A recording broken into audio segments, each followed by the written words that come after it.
வணக்கம் my dear zonemates, welcome to Shafi zone. நான் உங்க ஷஃபி அண்ட் இன்னைக்கு நம்ம பார்க்க போறது ரீல்ஸ் அண்ட் மீம்ஸ் கொடுமைகள். யாரையும் அதுல இருக்காதீங்க, ஏதோ பண்றாங்க, அப்படி பண்ணாதீங்க. பர்சனல் லைஃபா இருக்க விடுங்க. என்னையா சட்டை கிழிச்சிட்டாங்களா? எதுவும் கேட்கலடா. அதான் கிழிச்சாங்க. வீட்டு இடிக்க சொல்லி உடனே அவங்க ஃப்ரெண்டுக்கு ஃபோன் பண்ணான். உடனே அவன் வந்து ஒரு பாய்க்கு ஃபோன் பண்ணா, ஒரு பாய் ஒருத்தர் வந்தாரு. சண்டே நைட் இது நடக்குது. மண்டே, டியூஸ்டே, வெட்னஸ்டே, தேர்ஸ்டே இடிச்சு தரமட்டமாக்கி எல்லாத்தையும் வாரின்னு போயிட்டாங்க. இப்படி ஒரு கதை தான் நான் வாழ்க்கையில வலை வீசி தேடிக்கிட்டு இருந்தேன். இல்ல இடுப்புக்கு வைக்கலாம், இடுப்பு க்ளோஸ் அதான் vulgar. I never do that type of things. அங்க பாருங்கப்பா, அவங்க இடுப்புல சின்னதா ஒரு மச்சம் இருக்கு பாருங்க. I never do that type of things. வழக்கம் போலதான் இன்ஸ்டாகிராம ஸ்க்ரோல் பண்ணிட்டு இருக்கும்போது நம்ம கண்ணில் மாட்டின ஃபன்னியான, சுவாரஸ்யமான, ஏன் அமானுஷ்யமான ரீல்ஸ் அண்ட் மீம்ஸ் எல்லாம் உங்களுக்காக தேடி பொறுக்கி எடுத்து வந்திருக்கேன். வரிசையா பாத்துருவோமா? உள்ள இருந்து நான் பாத்துக்கிட்டு இருப்பேன், வெளியே அமரம் பாத்துக்குவான். யாருடா நீங்களாம் டேயா? பேசிக்காவே கல்யாணத்துல பாத்தீங்க அப்படின்னா பிரைட்ஸ், க்ரூம்ஸ், பேரண்ட்ஸ்க்கு வந்து ரொம்ப பிஸியான ஸ்கெடியூல் இருக்குங்க. அதுக்கு வந்து நாங்க ஒரு ரெப்ளிகா அரேஞ்ச் பண்ணிருக்கோம். பாப்போமே. கன்றாவியே.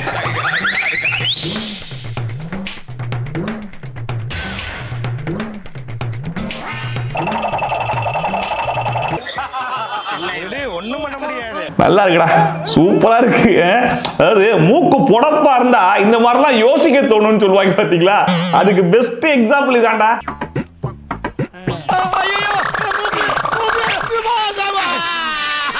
அதாவது கல்யாண டைம்ல மாப்பிள்ளை பொண்ணுடைய அப்பா அம்மா எல்லாம் பயங்கர பிஸியா இருப்பாங்க. சோ எல்லார்கிட்டையும் போய் சாப்பிட்டீங்களான்னு கேட்க முடியாது, எல்லாத்தையும் வாங்கன்னு சொல்லி கூப்பிட முடியாது. ஒரு சில பேரை மிஸ் பண்ணிடுவாங்க இல்லையா? அதுல நிறைய பிரச்சனை வரும். அந்த பிரச்சனைக்கான சொல்யூஷனா இந்த சொல்யூஷனை கொண்டு வந்திருக்காங்களா? அந்த பையனை கொஞ்சம் புடிங்க சார். ஏண்டா ஒரு மனசாட்சி வேணாமடா? அவங்க போட்டோ மாஸ்க் எடுத்து மாட்டிக்கிட்டு வாங்க வாங்க சாப்பிட்டீங்களா அப்படின்னு சொல்லி கேட்டா அவங்களே வந்து கேட்டதா அர்த்தமா? இதுக்கு முன்னாடி ஒரு பிரச்சனை வரும் சொன்னேன் பாரு, அதை விட பெரிய பெரிய பிரச்சனை இதுலதான் வரும். ஏன் மாஸ்க் போட்டு ஒருத்தர் வந்து நிக்கிறான், அவனே வரமாட்டானான்னு சொல்லிட்டு கலவரமே ஆயிருமேடா. இதெல்லாம் கூட விட்டுறலாம். ஒருவேளை மாப்பிள்ளையுடைய அப்பா வந்து சம்மந்தியை கொஞ்சம் கூப்பிடுங்கன்னு சொல்லி சொன்னா, எப்பா மாஸ்க் போட்டவரே உன்னதான் கூப்பிடுறாரு போல இருக்கு, போ சம்மந்தியா போய் பேசிட்டு வான்னு சொல்லி அனுப்பிச்சு விடுவீங்களா? இப்படி குண்டக்க மண்டக்க பேசினா ஒரு மனுஷன் என்னதாப்பா பண்ண முடியும்? ஆனா பரவாயில்லங்க, மாப்பிள்ளை பொண்ணுடைய அப்பா அம்மா பிஸியா இருப்பாங்கன்ற மாதிரி யோசிச்சு இப்படி ஒரு சொல்யூஷனை கொண்டு வந்தாங்க. ஒருவேளை மாப்பிள்ளை பொண்ணு கல்யாணத்துல பிஸியா தானே இருப்பாங்க அப்படின்னு யோசிச்சு அதுக்கும் இதே மாதிரி ஒரு சொல்யூஷனை கொண்டு வந்திருந்தா ஐடியா ஃபேண்டாஸ்டிக். எங்களுக்கே தோணல பாத்தியா? உங்களுக்கு எல்லாத்துக்குமே தெரியும், மேக்ஸ் சப்ஜெக்ட்ல வந்துட்டு கிராஃப் இருக்கும், ஜியோமெட்ரி இருக்கும், ட்ரிக்னோமெட்ரி இருக்கும், சைன் தீட்டா காஸ் தீட்டாலாம் இருக்கும். எல்லாம் முக்கி படிச்சதுதான். அதுக்கப்புறம் ஒரு ஃபியூச்சர்னு பார்க்கும்போது இது எங்கேயுமே யூஸ் ஆகல. உண்மை. இப்படி இருக்க பட்சத்துல எனக்கு எஜுகேஷன் கை கொடுக்கல, எனக்கு இது தேவையே கிடையாத ஒண்ணு, அதை நான் எந்த இடத்துலயுமே யூஸ் பண்ணல. நீங்க என்ன படிச்சிருக்கீங்க இப்போ? நான் MBA HR முடிச்சிருக்கேன். ஓகே, என்ன ஒர்க் பண்றீங்க? HR நீங்க என்ன படிச்சிருக்கீங்க இப்போ? நான் MBA HR முடிச்சிருக்கேன். ஓகே, என்ன ஒர்க் பண்றீங்க? HR இருக்கேன். என்னடா இது? நான் கூட ஃபுல்லா ஸ்டார்டிங்ல கொஞ்சம் நல்லா பேசுது. ஏன்னா மேக்ஸ்ல நம்ம நிறைய படிச்சிருப்போம், காஸ் தீட்டா, சைன் தீட்டா, அந்த தீட்டா, இந்த தீட்டான்னு. ஆனா கடைசி வரைக்கும் அதை வச்சு நமக்கு வாழ்க்கைக்கு என்னடா யூஸ் ஆச்சு அப்படிங்கிற மாதிரி பல தடவை நானே யோசிச்சிருக்கேன். ஆனா இந்த ஃபுல்லா அந்த பாயிண்ட் எல்லாம் பேசிட்டு கடைசியில MBA HR படிச்சுட்டு இப்ப HR தானமா இருக்க. அப்படி படிச்ச படிப்பு உனக்கு யூஸ் தானே இருக்கு. கடவுளே, உன்னை பெத்தெடுக்குவா திருப்பதிக்கு மேலேயும் கீழே ஏறி இறங்கணும். இது என்ன காஸ் தீட்டா, சைன் தீட்டா, எல்லா தீட்டாவும் படிச்சுட்டு MBA HRம் படிச்சுட்டு இப்ப வேற வழியே இல்லாம எங்கேயும் வேலையும் கிடைக்காம நான் BPOல போய் வேலை பார்த்துக்கிட்டு இருக்கேன்னு சொன்னா அதுல ஒரு நியாயம் இருக்கு. ஆனா நீ படிச்ச படிப்புக்கு சம்பந்தப்பட்ட ஒரு வேலை தானமா பார்த்துக்கிட்டு இருக்க, நீ இத பேசலாமா?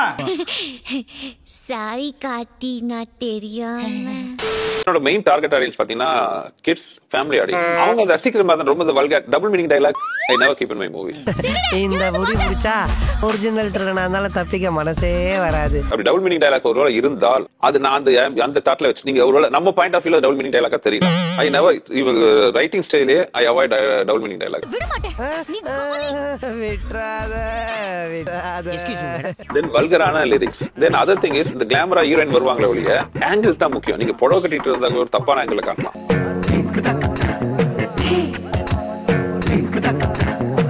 நீங்க இப்படி ஆங்கிள் வச்சீங்கன்னா அது ஒரு தப்பான ஆங்கிள். நீங்க புடவை கட்டிட்டு வந்தாலும் இல்ல இடுப்புக்கு வைக்கலாம், இடுப்பு க்ளோஸ். அங்க பாருங்கப்பா, அவங்க இடுப்புல சின்னதா ஒரு மச்சம் இருக்கு பாருங்க. அண்ட் லோ ஆங்கிள், ஒரு ஹீரோயின் வந்து ஒரு கவுன் போட்டு கேமரா லோவா வச்சீங்கன்னா அதான் vulgar. I never do that type of things.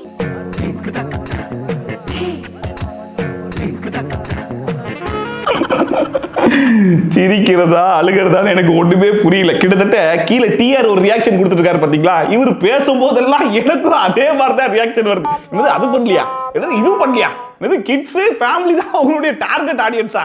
என்ன சார் சொல்றீங்க, என்ன சொல்றீங்க?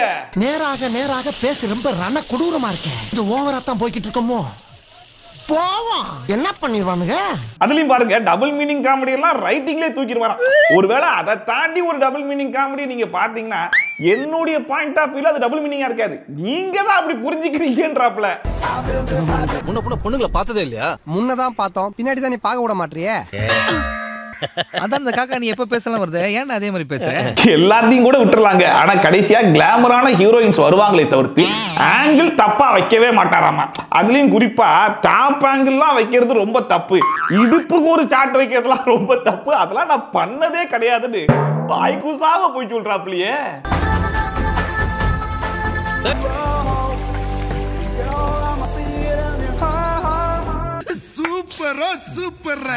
அதாவது சுந்தர் சீனாலே காமெடி ஒரு பக்கம் அப்படின்னா இன்னொரு பக்கம் கிளாமர் தான் எல்லாருக்குமே ஞாபகம் வரும். அதுலயும் பேயா இருந்தா கூட அதையும் பயங்கர கிளாமரா காமிச்சு பேயை பார்த்து பயந்தது போய் பேயவே சைட் அடிக்க வச்சதே இவர் தான்.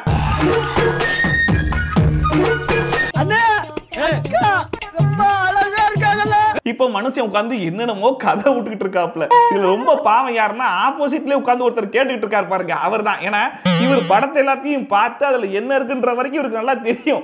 இருந்தாலும் இவர் சொல்றதெல்லாம் நம்புற மாதிரியே வேற நடிச்சாகணும். ஹீரோயின் வந்து கவுன் போட்டு கேமரா லோ வச்சு, அதான் vulgarity. I never do that type of.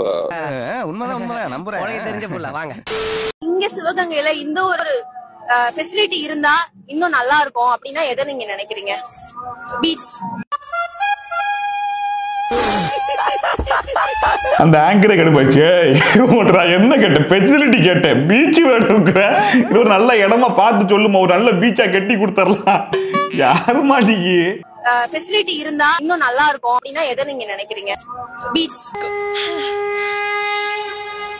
ஒரு பழைய வீட்டோட வாங்கினா அந்த வீட்டை வந்து ரெனோவேஷன் பண்ணிட்டு அங்க போயிடலாம் அப்படின்ற ஒரு ஐடியால ரெடி பண்ணிட்டு இருக்கேன். எங்க அம்மாவும் ஒய்ஃபும் வெள்ளிக்கிழமை அந்த வீட்டுக்கு போயிட்டு விளக்கு ஏத்துவாங்க. ஆரியா கதை கேட்டு முடிச்சுட்டு எங்கடா இருக்க அப்படின்னு சொன்னா, இடம் வாங்கியிருக்கேன், அங்க ஒரு வீடு இருக்கு, அது ரெனோவேஷன் பண்ணிட்டு இருக்கேன். சரி அங்கே நான் வந்துடுறேன் அப்படின்ட்டு அங்க வந்தான். இன்னைக்கு என்னெல்லாம் பண்ண போறாரோ இது நான் இதான் மச்சா வீடு நான் சொன்னேன். பார்த்துட்டு இல்ல, என்னடா வீடு நல்லாவே இல்லையா மச்சா, அவன் உள்ள எல்லாம் போய் பார்த்துட்டுல மச்சா அந்த வீட்டை இடிச்சிரு அப்படின்ட்டான். நான் ஒன்னே ஷாக் ஆகி, மச்சா வீட்டெல்லாம் இடிக்க முடியாது மச்சா, நான் வீட்டுல எல்லாம் சொல்லிட்டேன், இது ரெனோவேஷன் பண்றோம், இடிச்சா நிறைய செலவாகும், அதுவும் இல்லாம ரொம்ப நாள் ஆகும்ல, டேய் கம்னு நீ ஏதாவது ஒண்ணு இப்படிதான் பண்ணு வேடா கூடமா அப்படின்னு சொல்லிட்டு என்ன பண்ணிட்டானா, வீட்டை இடிக்க சொல்லி உடனே அவங்க ஃப்ரெண்டுக்கு போன் பண்ணான். உடனே அவன் வந்து ஒரு பாய்க்கு போன் பண்ணா, ஒரு பாய் ஒருத்தர் வந்தாரு. சண்டே நைட் இது நடக்குது, மண்டே டியூஸ்டே வெட்னஸ்டே தர்ஸ்டே இடிச்சு தரமட்டமாக்கி எல்லாத்தையும் வாரின்னு போயிட்டாங்க. அப்புறம் என்ன பண்றது? வெள்ளிக்கிழமை எங்க அம்மா ஒய்ஃபும் போய் விளக்கேத்துவாங்கல்ல, அவங்க வெள்ளிக்கிழமை போயிருக்காங்க. நான் சொல்லல ஏன்னா திட்டுவாங்க அப்படின்ட்டு. எங்க அம்மா போயிட்டு வீட்டை காண சொல்லி தேடிக்கிட்டே இருக்கிறாங்க. இந்த தெருவு போயிருக்காங்க, அந்த தெருவு போயிருக்காங்க. அதுக்கப்புறம் எனக்கு போன் அடிக்கிறாங்க, ராஜா நம்ம வீட்டை காணும்பா அப்படின்ட்டு. இல்லம்மா ஆரியா வந்தா அன்னைக்கு பாத்துட்டு வீட்டை இடிச்சிரு, புதுசா காட்டலாம், நல்லா வரும், அவன் சொன்னா கரெக்டா இருக்குமா அப்படின்னு. உடனே எங்க அம்மா ஷாக்கா, ஏண்டா நீங்க ரெண்டு பேரும் படத்துல தானடா அப்படி பண்ணுவீங்க, நிஜ வாழ்க்கையில மாடா பண்ணுவீங்க, ஒரு வீட்டை இடிச்சிட்டு கிரவுண்டா வச்சிருக்கீங்க. சூப்பர்ல. அதாவது ஆர்யா வந்து பார்த்தாராம், என்னடா வீடு நல்லாவே இல்லை அப்படின்னு சொல்லிட்டு அவரே இடிக்கலான்னு சொல்லி ஆளெல்லாம் கூட்டு வந்து இடிச்சு தரமட்டமாக்கி அம்புட்டியும் வாரி எடுத்துட்டு போயிட்டாங்களாம். அதுக்கப்புறம் அவங்க அம்மா பாருங்க, வெள்ளிக்கிழமை வந்து என்னப்பா வீடு இடிச்சிட்டாங்க அப்படின்னு கூட கேட்கலையா, வீட்டை காணோன்னு தெருவா போய் தேடினாங்களாம். இத்தனைக்கும் ஒவ்வொரு வெள்ளிக்கிழமையும் அந்த வீட்டுல தான் போய் விளக்கு வேற ஏத்திருக்காங்க. கொஞ்சம் ஓவரா போயிட்டல, ஐ அம் வெரி சாரி. அது கடைசி அவங்க அம்மா ஒரு வார்த்தை கேட்டாங்கன்னு சொன்னார்ல, இதெல்லாம் நீங்க படத்துல தானே பண்ணுவீங்க, என்னடா நிஜத்திலையும் பண்றீங்க அப்படின்னு சொல்லிட்டு.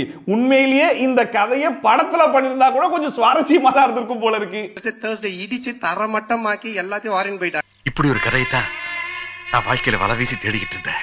சந்தானா இங்க மட்டும் கிடையாதுங்க, இதுக்கு முன்னாடி அவர் கொடுத்த இன்டர்வியூ ஆகட்டும், ஏன் அவர் கையில மைக்கை கொடுத்து பேச சொன்னாலே வெல் ப்ரிப்பேர்டா வெல் ஸ்கிரிப்டடா நிறைய ஸ்டோரி சொல்லுவாப்ல.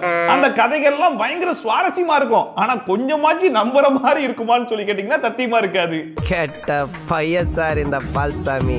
இல்ல ரியாலிட்டியில நம்ம பெஸ்ட் ஃப்ரெண்டை வீட்டுக்கு கூப்பிடுறோம், அவன் வீட்டை வந்து சுத்தி பார்த்து என்ன மச்சான் வீடு நல்லாவே இல்ல, இடிச்சிட்டு முதல்ல இருந்து கட்டிடலாம்டா அப்படிங்கிற மாதிரி சொன்னா, ஆமா என் பெஸ்ட் ஃப்ரெண்டை சொல்லிட்டான்னு சொல்லிட்டு வீட்டை இடிப்போமா, இங்க பாரு ஒழுங்கா ஓடி போயிருந்து சொல்லி துரத்தி விடுவோமா, கதைன்னு சொல்றீங்க, நல்ல சுவாரஸ்யமா தான் இருக்குது. ஆனா அதை கொஞ்சம் நம்புற மாதிரி சொல்லணும்ல. இத உங்க ஸ்டைல்லயே சொல்லணும்னா இதெல்லாம் புயல் காத்துல உட்காந்து எவனா பொறி சாப்பிடுவான், அவங்கிட்ட போய் சொல்றா. இதுக்கு முன்னாடி லொல்லு சபா மனோகர் இருக்காரு இல்லையா, அவரை வச்சு சில கதைகள்லாம் சொல்லியிருப்பாரு. அதை காட்டுறேன் பாருங்க. ஆக்சுவலா அவர் இன்னும் அப்டேட் ஆகல. இப்ப கூட அந்த ரீசெண்டா மீட் பண்ணும்போது டேட்டா வந்து போயிடுச்சு, இன்னும் 50% தான் இருக்குன்னு மெசேஜ் வரும்ல. அவங்களுக்கு வந்து டேரக்ட் இங்கிலீஷ்ல சொல்லி யாருன்னு கேட்டு அனுப்பா, ஹூஸ் திஸ் அப்படின்னு சொல்லிட்டு, யோ இது டேட்டா மெசேஜ் அவனு பாதி காலி ஆயிடுச்சு சொன்னேன். காமெடில கஷ்ட பண்ண நேரம்ல வாயா. எப்படி டேட்டா மெசேஜ் வந்ததுக்கு ஹூ இஸ் திஸ்ன்னு கேட்டு அனுப்ப சொல்லி சந்தானம் கையில கொடுத்தாப்லையா. அடச்சே சப்புன்னு போயிடுச்சே. இது மட்டும் இல்ல, இன்னொன்னு இருக்கு, அதை பாருங்க. இப்ப கூட அவங்க வீட்டுக்கு போயிட்டோம்னு வச்சுக்கலாம், பக்கத்து வீட்டுல போனை கொடுத்துட்டு வீட்டு சாவி இவர் எடுத்துட்டு போயிடாரு. பொதுவா என்ன பண்ணுவாங்க, வீட்டு சாவி பக்கத்து வீட்டுல கொடுத்துட்டு யாரா வந்தாங்க சொல்லிட்டு போனை தானே எடுத்துட்டு போவாங்க. போனை பக்கத்து வீட்டுல கொடுத்துட்டு வீட்டு சாவி இவர் எடுத்துட்டு போயிடுறாரு. கடைசி வரைக்கும் சொல்ற கதைகள்ல எதுவுமே ஒண்ணு கூட நம்புற மாதிரியே சொல்ல மாட்டாப்ல. அந்த ஆளு சொல்றது உண்மையா? ஆனா நல்லா நகைச்சுவையா இருக்கும், காமெடிக்கு பஞ்சம் இருக்காது. பட் இருந்தாலும் கொஞ்ச நேரம் கழிச்சு நம்ம யோசிச்சு பார்த்தோம்னா சரி ரைட், வரும்போதே ஏதோ ஸ்கிரிப்ட் பண்ணிட்டு தான் வந்திருக்காரு போல இருக்குன்ற மாதிரி தான் இருக்கும். எல்லாம் பிளான் தானே சார். பட் எனக்கு பர்சனலா என்ன தோணும்னா, இப்ப சொல்ற நல்ல நல்ல காமெடிகள்லாம் கொண்டு வந்து படத்திலேயே வச்சிடலாம். எதுக்கு ஆடியோ லான்ச்லயும் இன்டர்வியூலயும் சொல்லி வேஸ்ட் பண்றாருன்னு தான் எனக்கு புரியல. மண்டே டியூஸ்டே வெட்னஸ்டே தேர்ஸ்டே ஈச்சி தரமட்டமாக்கி எல்லாத்தையும் வாரின் போயிட்டாங்க. ஏன்பா அசிஸ்டன்ட் டைரக்டர் இந்த மாதிரி எழுத கத்துக்கங்கப்பா. ட்ரிங்க் பண்ண மாட்டாரு. நான் கேக்குறேன், எனக்கு கொஞ்சம் ஒரு நாள் ட்ரிங்க் பண்ணலாம் சேர்ந்து. நான் கேக்குறேன்னா நீங்க வந்து அந்த மாதிரி ட்ரிங்க் என்னது புரியல சார். தண்ணி அடிக்க மாட்டாரு சார். ஆனா ரொம்ப ஆசை நானும் அவரும் உட்காந்து ட்ரிங்க் பண்ணணும்ட்டு கேட்பேன், ஆனா குடிக்க மாட்டாரு சார். என் ஃப்ரெண்ட்ஸ் எல்லாமே ட்ரிங்க் பண்ணுவாங்க பாத்திருக்கேன். அவரோட ஃப்ரெண்ட்ஸோட ட்ரிங்க் பண்ற ஹேபிட். அவர் மேரேஜ் முன்னாடி வந்து எப்பயாவது ஒரு டைம் ஃப்ரெண்ட்ஸோட போகும்போது பண்ணிருக்காரு. மேரேஜ் ஆனதுக்கு அப்புறம் ரொம்ப ஸ்ட்ரிக்டா ஸ்டாப் பண்ணிட்டாரு. அது நான் வந்து பிடிக்காதுன்னு ஸ்டாப் பண்ணேன். ஆனா அது எனக்கே இவ்வளவு பேக் ஃபயர் ஆகும் நான் எதிர்பார்க்கல. நான் ஆசைப்படும் போது எனக்கு அது கிடைக்கல. சரக்கு எடுக்கலாமான்னு கேட்டேன். அதாவது ஒருத்தன் நல்லவனா இருக்கான், வீட்டுல அவன் குடிச்சிட்டு வரான்றதுக்காக பல பேர் டைவர்ஸ் பண்ணிட்டு இருக்காங்க. இங்க பாருங்க, குடிக்க மாட்டான். எனக்கே அது பேக் ஃபயர் ஆயிடுச்சாமா, பேக் ஃபயர். நான் எத்தனையோ பெண்களை பார்த்திருக்கேன்டா, ஆனா இப்படிப்பட்ட ஒரு குடும்ப குத்து விளக்க கண்ணால இது வரைக்கும் பார்த்ததில்லடா. ஷோ அப்பா, எங்கேருந்துடா வரீங்க? அதாவது இந்த டிராகன் படத்துல சொல்ற மாதிரி தான், நல்லவனா இருந்தாலும் யாரும் மதிக்கிறது கிடையாது, கெட்டவனா இருக்கணும், அதுதான் முக்கியம் இல்ல. ஆக்சுவலி எனக்கு பேட் பாய்ஸ் ரொம்ப பிடிக்கும். அடுத்த நம்ம அமலா சாச்சி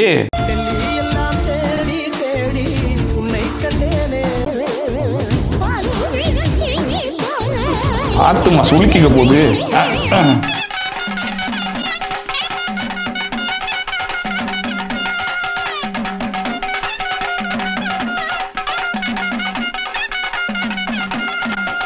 துணி காய போடுது. எவ்வளவு நேரம் உதறிட்டே இருப்ப, சீக்கிரம் காய போடு. மாட்டேன்ருச்சே. அட்டன் டைம் 5 சாவு உண்டா மாதிரி நான் குத்துறாளுங்கன்னு. ஆனா சும்மா சொல்லக்கூடாதுங்க, நம்ம அமலா சாச்சி டான்ஸை 2-3 நாள்னாலும் கண்டினியூஸா வந்து கண்ணை சிமிட்டாம பாத்திரலாம்.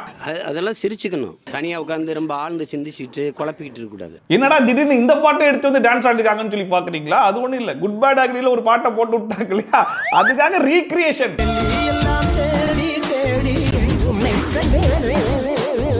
Very nice. யாரையும் அதில் இருக்காதீங்க. அது ஏதோ பேர்லாம் சொல்லி ஏதோ பண்ணுறாங்க, அப்படி பண்ணாதீங்க. பர்சனல் லைஃப்பை இருக்க விடுங்க. கெனிஷான்லாம் வந்துட்டு 600 ஸ்டேஜ் ஷோ பாடினவங்க, அவங்கெல்லாம் தனியாக நின்று வந்தவங்க, பல உயிரை காப்பாற்றின ஒரு ஹீலர். அவங்க ஒரு லைசன்ஸ் சைக்காலஜிஸ்ட்.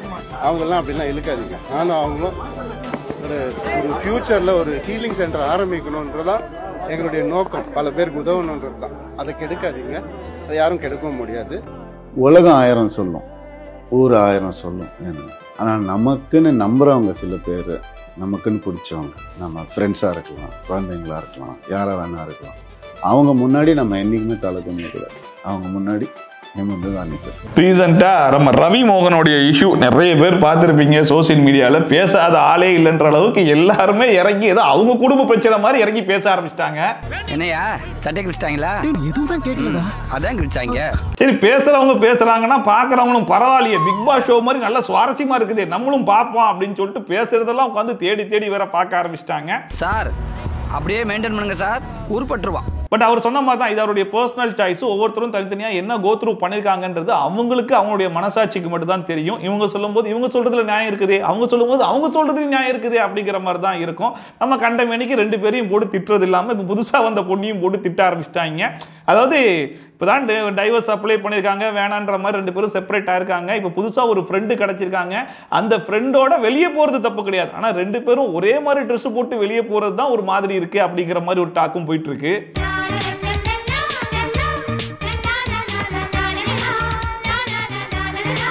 தெரிஞ்ச மாதிரி பேசாதயா, எல்லாம் கள்ள தொடர்பு தான். இந்த 4 பேர் 4 விதமா பேசுவாங்கன்னு சொல்லுவாங்களே, அந்த 4 பேர் நீங்க தானா? பட் இப்போதைக்கு ரவி மோகன் அவங்க என்னுடைய ஃப்ரெண்டு தான் அப்படிங்கிற மாதிரி சொல்லியிருக்காப்புல. ஃபியூச்சர்ல இல்லப்பா ஃப்ரெண்டை தாண்டி அவங்க தான் என்னுடைய கேர்ள் ஃப்ரெண்ட் ஆயிட்டாங்க, இப்போ அவங்க தான் என்னுடைய செகண்ட் ஒய்ஃப்னு சொல்லி சொன்னா கூட யாரும் ஆச்சரியப்படுறதுக்கு இல்லை, யாரும் கேள்வி கேட்கறதுக்கும் ஒன்றும் இல்லை. இது ஏன் ஓட்டு விஷயம், இதுக்கு மேல யார் பேசினாலும் நல்லா இருக்காதுன்னு நினைக்கிறேன். ஸோ முடிஞ்ச அளவுக்கு அவங்க லைஃப்குள்ள இறங்கி ரொம்ப டீப்பாலாம் இறங்கி அவரை பத்தி தெரியுமா, இவரை பத்தி தெரியுமா, அவங்கள பத்தி தெரியுமா, புதுசா வந்த இவளை பத்தி தெரியுமா அப்படி இப்படின்லாம் பேசுறதை விட்டுட்டு சரி ரைட்டு அவங்க லைஃபா அவங்க பார்த்துக்கிட்டோம், நம்ம லைஃப்பை நம்ம பார்த்துக்கலாம்னு சொல்லி விடுறது தான் நல்லது.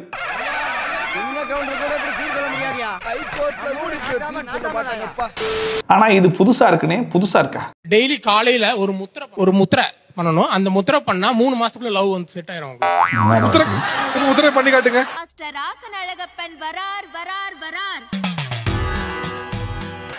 இந்த 2 விரலையும் ஒன்னா வச்சுக்கிட்டு இந்த மாதிரி 5 மினிட்ஸ் பண்ணணும். சுண்டு விரல கட்ட விரல 2த்தையும் இணைச்சி ரொம்ப அழுத்தக்கூடாது, லைட்டா டச் பண்ணணும்.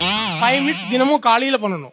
இத பண்ணிட்டு வந்தா 3 மாசத்துல லவ் செட் ஆயிரும். இந்த பாறா ஏமாறுற மக்கள் இருக்கிற வரைக்கும் நம்மள மாதிரி போலி சாமியார்களுக்கு பிரச்சனையே இல்லடா. சூப்பர். இதுக்கு முன்னாடி தயிர் வடை சாப்பிட்டு போனா லவ் ஓகே ஆகும்னு சொல்லிட்டு ஒருத்தர் வந்தார், ஞாபகம் இருக்குதா? டெய்லி காலைல முழிச்ச உடனே குட் டே பிஸ்கட் சாப்பிடுங்க, உங்களுக்கு டேவே குட்டா இருக்கும் அப்படின்னு சொல்லி ஒருத்தர் வந்தார் பாத்தீங்களா? அந்த லிஸ்ட்ல வந்திருக்கவர் தான் இவருன்னு நினைக்கிறேன். இவனுங்க எல்லாம் ஸ்லீப்பர் செல்ஸ் மாதிரி எங்க இருக்கானுங்கன்னே தெரிய மாட்டேது. இதுக்கு பேர் முத்திரையாமா? டெய்லியும் காலைல 5 நிமிஷம் ஒதுக்கி இந்த முத்திரையை பிராக்டிஸ் பண்ணுமா? அதுலயும் இந்த 2 வரல அழுத்தி பிடிக்க கூடாதான், லைட்டா பிடிச்சா மட்டும் தான் லவ் ஓகே ஆகுமா? இதே மாதிரி 3 மாசம் பண்ணா லவ் ஓகே ஆயிருமாமா? நீங்க நினைச்சதெல்லாம் முடிஞ்சிடும், கிழிஞ்சிரும். அப்ப பொண்ணு யாரு அப்படிங்கறத மட்டும் சூஸ் பண்ணிட்டு இருமா 3 மாசம் கழிச்சு வா அப்படின்னு சொல்லிட்டு 3 மாசம் முத்திரை பிராக்டிஸ் பண்ணிட்டு ஏமா 3 மாசம் முத்திரை பிராக்டிஸ் பண்ணிட்டு என்ன சொல்றேன், ஓகே லவ் சக்சஸ் என்னடா வருவாங்க. இன்னும் இப்படி அடிக்கிறானுங்க, இப்படி அடிச்சா எப்படிதான் நம்ம தொழில் பண்றது?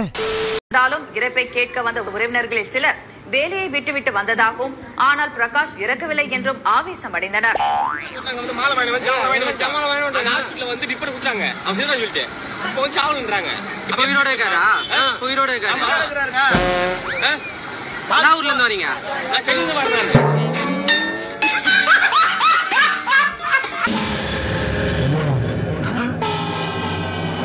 நான் எதுக்கும் சண்டை போட்டு பார்த்திருக்கேன்டா.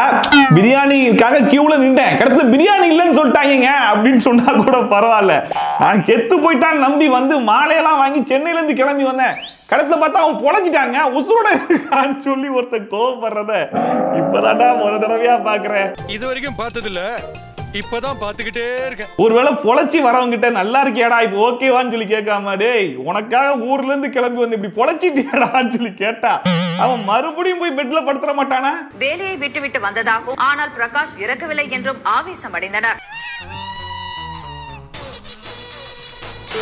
எனக்கு வந்து 3 குழந்தைகள் இருக்கு. சாரி, நான் மேரிடா. ஃபர்ஸ்ட் பையன் பிறக்கும் போது எனக்கு ஃபர்ஸ்ட் அவார்டு கிடைச்சிருச்சு, ஃபர்ஸ்ட் ஸ்டேட் அவார்டு கிடைச்சிருச்சு. அப்ப கைதட்டுங்க ப்ளீஸ், ஏன்னா என்ன அப்பா சொல்லாரு கேட்டு வாங்குறதுக்கு தப்பே இல்லன்னு. அப்ப நீங்க கைதட்டுங்க. ஓகே. 2வது பையன் பிறக்கும் போது எனக்கு 2வது ஸ்டேட் அவார்டு கிடைச்சிருச்சு. இது நல்லா இருக்கு. ஒவ்வொரு குழந்தை பிறக்கும் போது ஒவ்வொரு அவார்டே கிடைச்சிருக்கு, நல்லா இருக்கு. ஓகே. அப்படி இருக்கும்போது எனக்கு 3வது ஒரு பெண் குழந்தை பிறந்தாச்சு. அவர் பிறக்கும் போது ஸ்டேட் அவார்டு கிடைச்சிருச்சு, நேஷனல் அவார்டு பெஸ்ட் ஆக்டர் கிடைச்சிருச்சு. இனி ஆஸ்கார் அவார்டு எனக்கு கிடைக்கும்னா நான் 4வது குழந்தைக்கு ரெடி. அப்ப அதுக்காக எல்லாரும் எனக்காக பிரார்த்திக்கணும். என் வைஃப் கிட்ட நானே சொல்றேன். என்ன சொல்றா நான் சொல்றது? ஏற்கனவே 3 இதுல வேற 4வது புள்ளிக்கு அடி போறாரு. கண்டு விட்டாளையா, சூச்சமத்தை கண்டு விட்டாளே. யாரையா இந்த மனுஷன்? படத்துல எவ்வளவு டெரரா நடிச்சிட்டு இருக்காப்ல, ஆனா ஸ்டேஜ்ல மைக் கொடுத்தா எனக்கு 3 குழந்தை இருக்குன்னு சொன்னா கூட பரவாயில்ல, சாரி ஐ அம் மேரிட், யாரும் கேட்கல சார் உங்களுக்கு கல்யாணம் ஆயிடுச்சான்னு சொல்லி கேட்கல, அதுக்காக அவரே சாரி ஐ அம் மேரிடா. டீ கடைக்காரனே என்னப்பா அவர் வந்து கேட்டாருன்னா சாரி நான் மேரிடா. சொல்லு யார் வந்து கேட்டா? அட யாரு கேட்க மாட்டாங்கடா, நீயா எவனையாவது கூப்பிட்டு சொல்லு. இதுல நடுவுல சுதாகர் மாடலேஷன்லாம் எடுத்து இது நல்லா இருக்கு, ஒவ்வொரு குழந்தையும் பிறக்கும் போது எனக்கு அவார்டா கிடைக்குது, அதனால கடைசியா ஆஸ்கார் அவார்டு கிடைக்கணும்னா நான் 4வது குழந்தை கூட பெத்து பேண்டா அப்படின்னு சொல்லிட்டு நம்ம சந்தானத்துக்கே டப் கொடுக்குற மாதிரி பேசுறாப்லையே. ஏம்பா நம்மள காட்டி தான் ஏதோ பேசுறாங்க. அவசரப்பட்டேன். என்ன அவசரப்பட்டீங்க? வாழ்க்கையில ரொம்ப அவசரப்பட்டேன். என்ன ரொம்ப அவசரப்பட்டீங்க? கல்யாணமா? புத்தி உள்ள பொண்ணா பார்த்து கல்யாணம் பண்ணிருக்கணும். புத்தி உள்ள பொண்ணா இருந்தா முதல்ல உங்களை கல்யாணமே பண்ணிருக்க மாட்டா. ஆமா கரெக்ட். என்ன கரெக்ட்? அம்மாவாசை அதான் அவ விட்ட அம்ப கேட்ச் பண்ணி ரிவர்ஸ் அவளுக்கா விட்டா பாரு. அம்மா கடைசியில அந்த மனுஷன் சொல்றதுதாம்மா நீ சொல்ற. புத்தி உள்ள பிள்ளையா இருந்தா அந்த மனுஷனை முதல்ல நீ கல்யாணமே பண்ணிருக்க மாட்டேன்னு சொன்னா நீ என்ன சொல்ல வர? மகா புத்திசாலி அப்படின்னு மனசுக்குள்ள நினைப்பு. சோ அவ்வளவுதான் இன்னைக்கு வீடியோ. இன்னைக்கு இந்த ரீல்ஸ் அண்ட் மீம்ஸை பார்த்து கொஞ்சமா என்ஜாய் பண்ணிருப்பீங்கன்னு நம்புறேன். ஒருவேளை நீங்க என்ஜாய் பண்ணீங்கன்னா மறக்காம கமெண்ட் செக்ஷன்ல சொல்லுங்க. அண்ட் இதே மாதிரி ட்ரோல்ஸ் அண்ட் ரிவ்யூஸ்லாம் கண்டிப்பா பார்க்க நினைச்சீங்கன்னா மறக்காம சப்ஸ்கிரைப் பண்ணிட்டு பக்கத்துக்கு பெல் ஐகான் டான் தட்டி விட்டீங்கன்னா நான் போடுற வீடியோ நோட்டிஃபிகேஷன்லாம் டான் டைம் வந்து சேர்ந்துடும். சோ மீட் இது மாதிரி சூப்பரான வீடியோட சூப்பரான ரிவ்யூவோட சூப்பரான ட்ரோலோட உங்களை சந்திக்கிறேன். And then bye from Shafi. Tata bye and take care.